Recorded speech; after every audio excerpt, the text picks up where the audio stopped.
Salut à tous, bienvenue dans une vidéo un peu particulière. Ça fait plus d'un an qu'on a lancé l'aventure JW Shop. Aujourd'hui, on a des nouveaux locaux.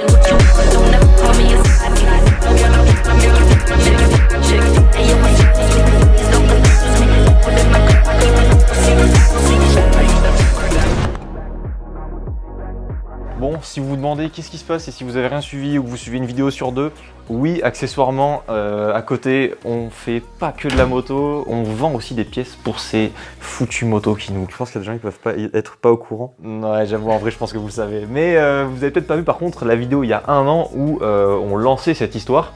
Peut-être que pour vous, on fait ça depuis tout le temps. En fait, non, ça fait que un an et 3-4 mois. Non, en vrai, ça va bientôt faire 2 ans qu'on bosse dessus. Donc ce qui est création du logo, du site, commencer à structurer tout ça, à se renseigner sur comment fonder une entreprise. Ouais, c'est clair. Parce qu'on était tous les deux auto-entrepreneurs, photo, vidéo, montage. On en reparlera plus tard, mais genre c'est un monde qu'on connaît pas du tout. Des fois on s'est planté, des fois on a fait des erreurs, mais parce qu'on découvre sur le tas. Le shop a ouvert le 10 décembre 2022. Oui, c'est ça. Ça fait un peu plus d'un an. Petit warning, c'est pas une vidéo où on va rouler ou quoi, là c'est un peu plus backstage de tout ce qu'on fait. Et donc c'est voilà, une vidéo un peu plus entrepreneuriale et voir qu'est-ce qui se passe un peu dans les coulisses. C'est une très mauvaise illustration, mais la première moto qu'on voit dans ce foutu showroom, c'est une thermique. Elle est à vendre si jamais, si vous la voulez. Si vous voulez la BHR. On la vend quoi déjà 3700. Bon, tout a l'air tout beau, tout joli, mais ça n'a pas toujours été comme ça. Hein. Au début, c'était un peu plus, beaucoup plus la galère. 80-90% des choses qui concernaient JW Shop se passaient à peu près dans son salon. Au tout début, c'était une des pièces à l'étage, dans une espèce de pièce qui doit faire, mais en surface au sol, 13 mètres carrés. On se disait, on verra venir le temps où cette pièce sera pleine. Ça a duré 2 mois. Non, mais déjà, c'était invisible. 2 mois, on a si vite changé la pièce. Moi, j'avais mon bureau en bas dans une pièce qui doit plus faire 15 mètres carrés, pas mansardé, enfin voilà, vrai 15 mètres carrés quoi. Et là on a commencé à mettre des étagères, le bureau des expés, l'imprimante 3D, enfin tout, déjà c'est plus propre. Chez moi ça a duré 1 an. Ouais. Et bon on a changé parce que bosser dans son propre bureau c'est quelque chose, avoir un stock, enfin une partie comme ça, entreprise à la maison c'est encore un peu plus pesant. Et là, parce que les livreurs ils venaient chez toi. Les livreurs ils viennent chez moi, ça commence à déborder dans le salon, donc quand tu vis pas tout seul, bah c'est pas ouf. Donc puis même au bout d'un moment, faut qu'on évolue quoi.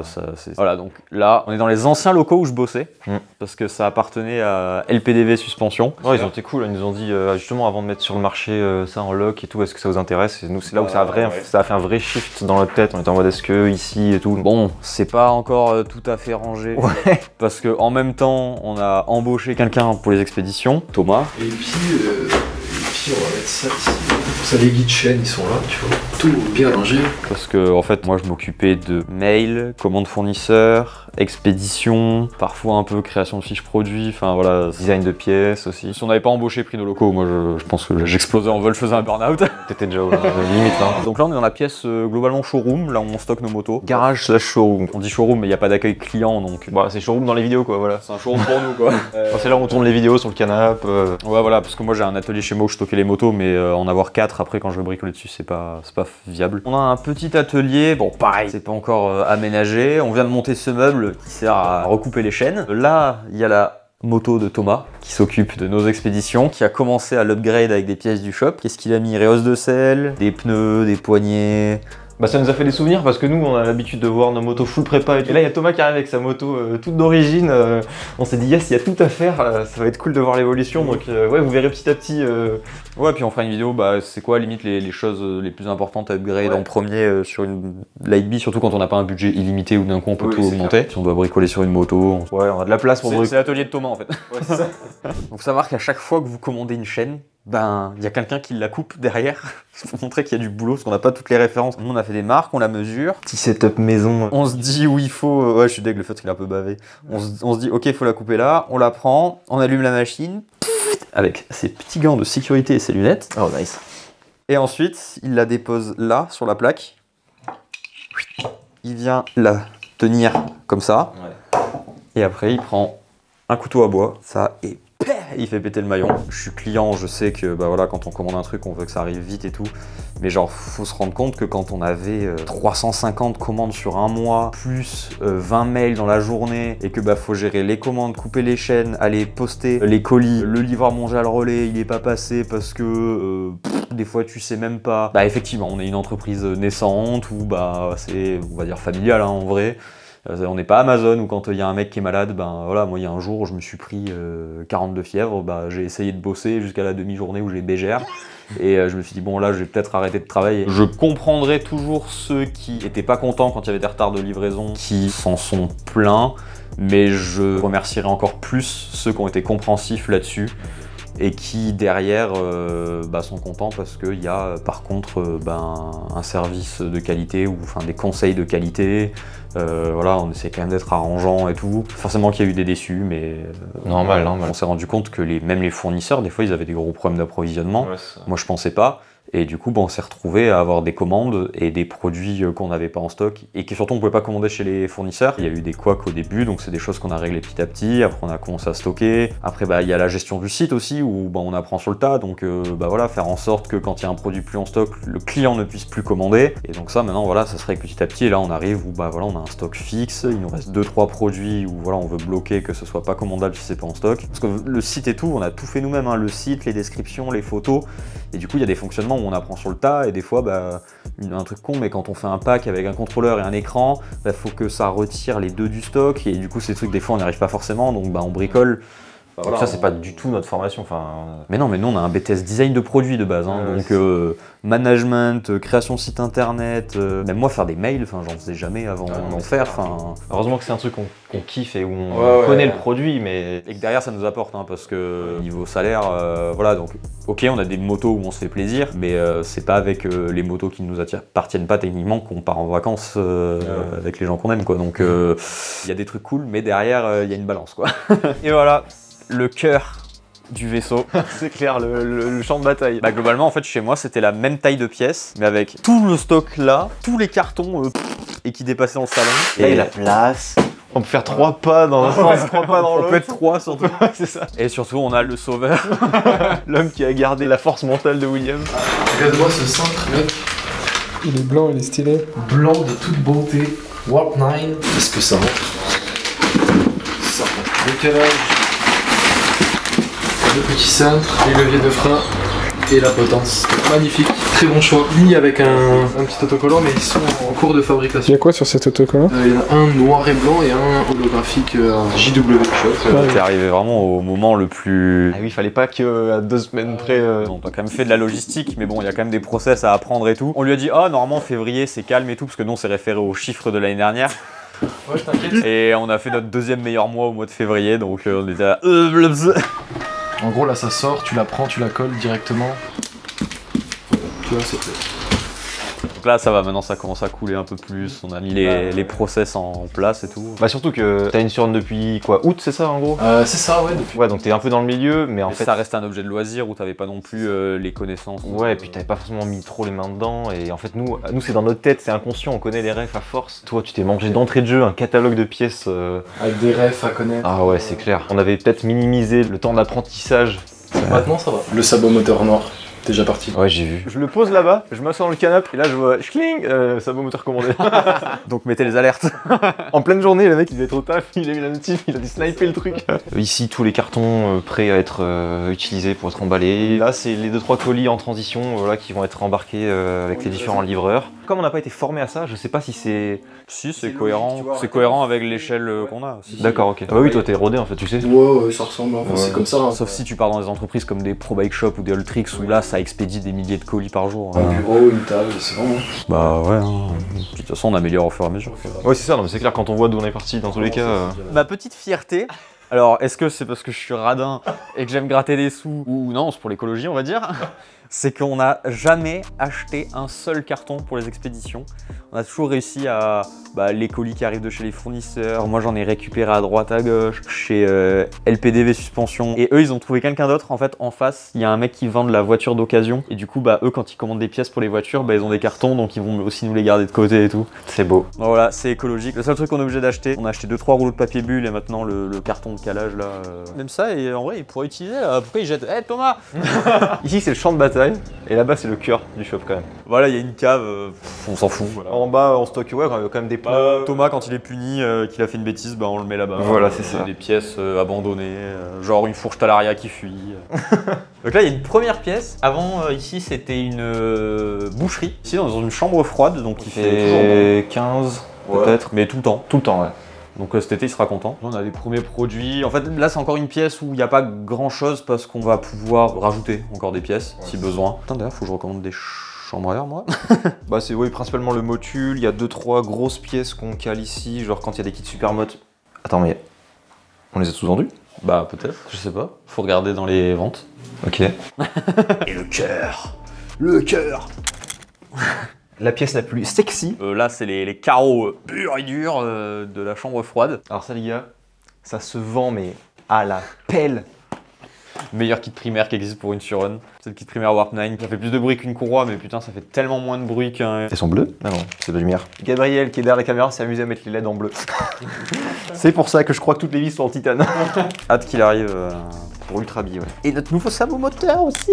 Dans les sabots moteurs, il y a ceux qui sont team plastique et team alu. Moi, le plastique, ce que j'aime pas, c'est que sur une moto, en fait, le cadre, il passe ici et là, il y a le moteur. Du coup, le plastique, ben, il protège le cadre. Il a un peu de flex, ça va. Mais le problème de la Suron, c'est que le moteur est ici. Donc le plastique, il se déforme, il tape le moteur et il revient dans sa position initiale. Et en plus, je trouve ça moche, les sabots plastiques. On vient au cœur du problème. Du coup, on a développé notre propre sabot moteur, qui en fait s'inspire de la forme de celui d'origine, qui est en 4 mm d'épaisseur. Là, ça fait un moment qu'on le roule et...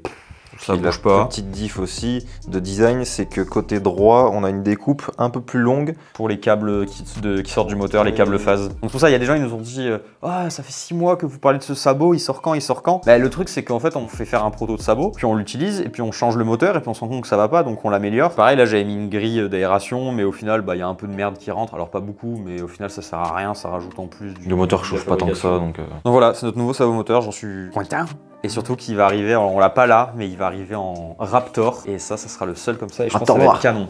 Bon, après, l'organisation, c'est plus ou moins, il y a du freinage par là, il y a du poste de pilotage par là. là. Après, en fait, c'est selon Thomas. Moi, j'avais organisé d'une certaine manière. Lui, après, voilà, il a bougé des trucs si ça lui semblait plus logique parce que c'est lui qui utilise le stock. À la base, il y a beaucoup Warp 9, tout ce qui est cale-pied, biellette, triangle. Là, il y a du freinage. Là, ça va être Ultra Bee. Là, ça va être Talaria. On a 200 plaques au 10DH et maintenant, on n'en vend plus. J'avoue. Bon, on a du stock pour l'année. Ouais, c'est clair, tellement. Pas mal de nouvelles pièces pour Ultra Bee qui arrivent. Protège bras oscillant qu'on attend pour la Light Bee depuis déjà beaucoup trop longtemps et qui arrive pour Ultra Bee déjà bien vite. Ça, on a restocké et t'as vu, c'est déjà reparti. Ah ouais? Non, j'ai pas... Qui ont repris. Pareil. J'avoue que là en ce moment j'ai j'ai enlevé les mails de mon... sur Insta, je me suis déconnecté de Joanouji. Ouais, t'as bien fait. Et tu le sens la diff, ça va mieux? Ah ouais, vraiment. Ah ouais? En fait, je me dis pas genre putain demain je vais avoir 3000 mails. C'est j'arrive le matin, je vois mes mails, je dis ok, du coup je suis... Ouais, c'est cool. Faut qu'on se cale sur le mix vie pro, vie perso, parce que comme dit au début, on avait les notifs sur tous les comptes, Insta, machin, les comme YouTube, plus les mails. Dans la tête, ça tourne. Et encore moi, je sais que je commence à me tâter à changer de numéro de téléphone, hein, du coup. Au lieu de répondre à un mail, je préfère appeler le client ou l'appeler parce qu'il y a une erreur sur une commande ou quoi. Et du coup, il a ton tel après. Et du coup, le mec, il a mon tel, et je pense qu'il y a des gens qui se passent le tel. Si vous voulez nous contacter, c'est par mail. En fait, si je reçois 15 SMS le week-end et des messages Facebook sur mon Facebook perso, et des fois on a des messages sur Instagram, et en fait, on peut pas tout checker. Donc, s'il y a un truc où vous voulez une réponse, c'est mail. Même si ça prend un peu plus de temps, c'est sûr, mais au moins vous avez une réponse. Et dans tous les cas, il y aura une réponse sur un mail. Voilà, c'est ça. En fait, c'est bien, vous avez les petites anecdotes de comment... En fait, c'est le but de cette vidéo, c'est que c'est une histoire de comprendre ce qui se passe derrière. Ah, c'est pas juste vous appuyez sur un bouton et vous recevez une pièce, quoi. Alors c'est sûr qu'il y a des gens, ils en ont rien à foutre. Moi aussi, j'achète des trucs sur internet. Oui, tu te poses pas la question d'ailleurs, tu t'en fous. Là, j'avais acheté des trucs pour ma caisse, ça a mis 2 semaines à arriver. Bah ouais, j'ai envoyé un mail, je t'envoie les frérots, il se passe quoi, tu vois. Ouais, normal. Voilà. Qu'est-ce qu'on a peut-être fait le tour dans cette... Je commence à me les peler un peu. Ouais, ça caille, les chambres froides qui portent bien son nom. Ouais, mais cet été, elle sera bien. Ouh. On parlait des sabots moteurs Raptor qui arrivent, je viens de recevoir une photo à l'instant. Les sabots moteurs Raptor sont en cours de peinture. Made in les Vosges. On les fait faire par comment on appelle ça, un métallier, un métalleux. Les sabots moteurs sont fabriqués dans les Vosges et la peinture Raptor sera faite par un petit auto-entrepreneur en Alsace qui nous fait le Raptor. Donc voilà, on essaye de faire vivre local et pas forcément de faire fabriquer en Chine. Ah puis pareil, tous les produits d'impression 3D qu'on a développés en interne, enfin, c'est des produits qu'on a dessinés de A à Z, le protège-courroie. Combien de nuits j'ai entendu l'impression de 3D faire et ça résonne dans toute la maison. Voilà, on a parlé de là où on est maintenant. Et si vous avez vu la première vidéo il y a un an, vous avez vu le début. Mais entre deux, il s'est passé beaucoup de péripéties. On avait prévu tout le mois de décembre fonctionner sur un système de précommande pour nourrir le shop. Mais on a mis au début 5000 € de notre poche chacun, plus 5000 de plus environ au cours de l'année pour faire un peu accélérer les choses. Entre 5 à 10 chacun en plus. Voilà, il y a eu un moment aussi, on a fait un petit prêt en cours de route. On a fait un prêt de 30 000 €. Voilà, parce qu'on avait besoin de faire un peu de stock Warpline. Justement, on avait passé cette phase de préco. Le banquier a pu voir que du coup, ça y est, en premier mois, on avait des commandes et tout, donc il a pu se dire, ok, sur 3 ans, je peux vous faire 30 000.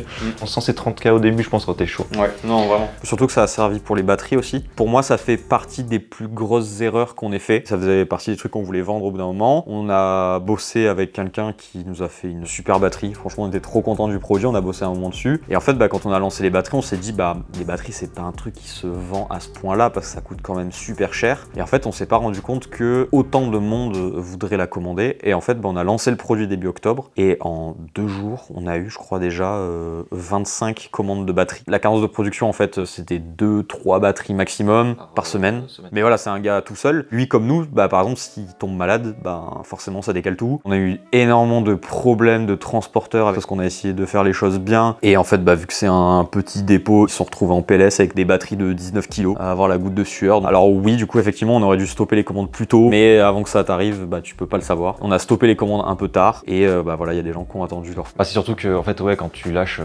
2300 balles, t'as envie que... surtout quand on t'annonce 3-4 semaines de délai et qu'en fait c'est 2-3 mois, forcément, effectivement, ça fout les boules. Avant, on se foutait de la gueule des fabricants de batteries qui, justement, avaient 3-4 semaines, on se disait putain, ils vous tenaient jamais vos délais, et on a compris la complexité du sujet. Ça fait partie des erreurs qu'on fait, donc on a dédommagé comme on pouvait le retard des clients avec des gestes commerciaux, mais voilà, je sais qu'il y en a qui l'ont eu vraiment travers. Donc là, on est en train de réorganiser toute la gamme de batteries, etc. En fait, je pense que c'est quand même important déjà d'assumer ses erreurs, parce que c'est là que t'apprends, d'être transparent vis-à-vis de ça, quoi.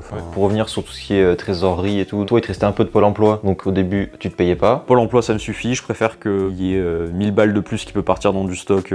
En fait, c'est ça, on réinvestissait quasiment tout pour croître le plus vite possible et accumuler voilà, ce qui allait permettre de grandir, de fournir plus de pièces, ce qu'on a plutôt bien fait, je trouve, en vrai.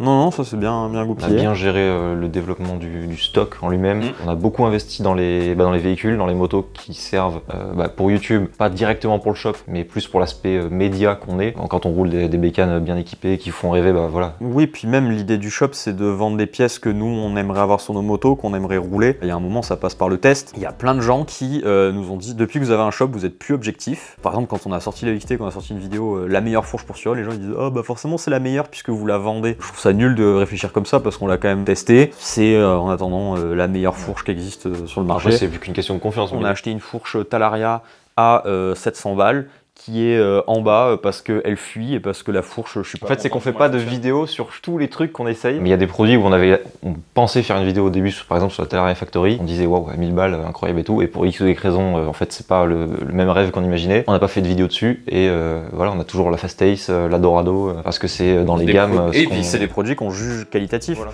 Et les gens qui nous disent ouais, mais la UXT, vous dites que c'est la meilleure fourche parce que vous la vendez. Bah non, parce que techniquement, si je pensais qu'à la thune, je vous dirais d'acheter une Fast Ace parce que la Fast Ace, on marge un peu plus que la UXT. Et je sais que la UXT, il n'y a pas non plus 1 milliard de personnes qui vont pouvoir se la payer. On a un contrôleur Far Driver aussi qui nous reste. Ça, c'est pas parce que le contrôleur il est nul. Nous, ça correspond pas à un produit que nous on veut vendre. C'est pas aussi facile d'utilisation qu'un Torp. On teste des produits et il y a des trucs qui nous restent sur les bras. Donc si, désolé, on est toujours objectif et si on voulait pas l'être, on mettrait encore 10 fois plus de références sur le site pour vendre. Ouais, c'est ça. Et effectivement, on mettrait en avant les produits sur lesquels des trucs AliExpress, enfin voilà. Faut pas oublier qu'avant tout, on roule, ensuite seulement on a fini par vendre quoi en fait. On teste des trucs, typiquement le truc de mettre de l'huile dans le moteur, j'aurais pu directement monter le moteur Torp et m'en foutre des gens qui ont des surchauffes moteurs avec le moteur d'origine, mais j'ai voulu quand même, on a testé quand même un bon mois en été, l'huile dans le moteur, qui d'ailleurs s'avère être une bonne solution contre la chauffe. Enfin, voilà. La light vie elle est parfaite, elle est finie, mais on va démonter tout le setup AXT. On la downgrade, on va essayer un setup Fast Ace à 1000 balles, fourche amortisseur. Et ça, on fait parce que voilà, on a envie de vous montrer ce qui est le mieux et ce qui colle en fonction du budget, etc. Et voilà, on se fait chier quoi. On a fait faire des petits stickers custom pour le matos Fast Ace. Le petit sticker qui ira sur la bonbonne de l'amortisseur. D'origine, ça vient dans une espèce de orange, là, noir, blanc. Là, ce sera beaucoup mieux avec des petits stickers. Voilà, donc on essaiera bientôt, mais normalement les dimensions, on est good. Vous pourrez avoir une petite Fast Ace custom bientôt, ce sera cool. Toi, t'as pu commencer à te tirer un petit salaire à partir de septembre, en gros. 1002, moins les 25% de l'URSSAF. À l'époque où on a lancé le shop, je bossais 80% pour mon ancien job. Aujourd'hui, 1 an après, ça s'est inversé. Je fais 80% sur le shop et 20-25% sur mon ancien job. Moi, c'est un peu moins concret. Il n'y a pas des objets physiques, des cartons, des trucs ou des pièces qui vous font dire ce que je fais. Ouais, mais il y a des vidéos. Mais il y a les vidéos et il y a aussi beaucoup de gestion. Les contrats, les machins, changer l'adresse de la boîte, répondre à 12 000 mails. Et je gère quand même quelques fournisseurs aussi. Et le site, en vrai, maintenant, je fais quasiment 80% du site, quoi. Les fiches produits, faire les photos des produits et les vidéos, en vrai, les vidéos. Du coup, voilà, en septembre, Gab a commencé à monter quelques vidéos. Dernier moment, tu t'es fait planter ton alternance. Moi, je m'étais pas imaginé embaucher quelqu'un déjà. Enfin, mec, quand on a créé le shop, nous on s'est dit on va être deux pendant 5 ans, tu vois. En lançant cette vanne de l'alternance, que je me suis renseigné sur en vrai ça coûte quoi un alternant, et quand j'ai vu les aides et tout, genre ça coûte moins cher que si il était en auto-entreprise et qui se payait pas grand chose, tu vois. Donc ça m'a permis de me libérer, parce que quand faut faire les dérushs et tout, enfin voilà, si vous êtes un peu dans le montage, vous savez le temps que ça prend. Donc en gros, moi il fallait que dans mon ancien job, je fasse du montage à longueur de semaine, et le soir, quand j'avais fini ma journée, je refaisais du montage pour moi, tu vois. Donc il fallait aussi que moi j'ai un bras droit à un moment ou un autre. Donc ça a commencé avec Gab en septembre, et après toi tu as eu du coup ton bras droit avec Thomas. Donc chacun on s'est libéré pour qu'on puisse mettre notre énergie à fluidifier l'ensemble de la machine, genre d'avoir tous les deux un pignon de plus, genre c'est un peu, c'est juste ça va plus vite, tu vois. Genre on est moins en train de forcer, tu vois, genre. Alors déjà Thomas il a débarqué dans un monde qui était lunaire, bah alors Gab, première fois qu'on se voit tous les trois, on débarque, c'est à Lénia. Genre il débarque, il y a des motos qui sautent, il y a des bruits. Et même quand on parlait, il comprenait pas pourquoi on faisait brap. Putain, on lui a dit tu viens de baigner à la piscine, bah tiens regarde, va à 25 mètres sous l'eau direct, genre t'es dedans dans le bain quoi. Il fait quasiment 85-90% des vidéos, hein. Moi je repasse un peu à la fin, je donne des lignes directrices à 2-3 moments, je fignole 2-3 trucs. Bah, surtout ne pratiquant pas le sport en plus, c'est pas... C'est ça, il faut capter qu'est-ce qu'il fait, qu'est-ce que le son, le truc. Donc, comme ça, Gab, hein. Comme ça. En vrai on fait des vidéos sympas, genre il y a 4 ans, bon on faisait des vidéos GoPro globalement assez basiques, on commence à faire des trucs chiadés, ou vraiment, je pense que tu vois, il aura pas honte à la fin de son alternance de montrer ce qu'il a fait, tu vois, c'est vraiment des docus, genre il y a des vidéos de 40, enfin tu vois.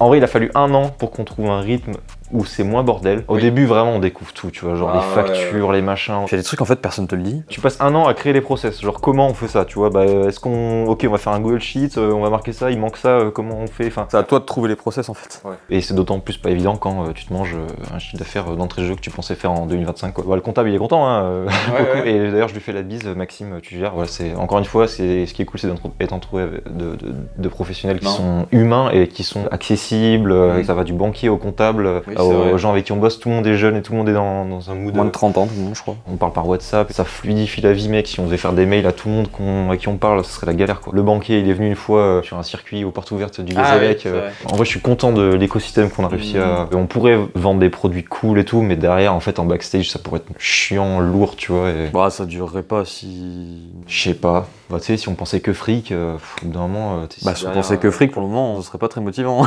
Ouais, non mais ouais. Je pense qu'il y a des gens, tu vois, ils s'en foutent que ça tourne mal ou que l'ambiance soit pourrie, tant qu'ils prennent les thunes, tu vois. On a créé ça à partir d'un bon mood, tu vois. Si on perd ça en cours de route, mec, enfin le jour où on a plus envie de faire ça, mec, ça va vite se sentir, je pense. Hein. Vous le verrez, je pense, en vidéo.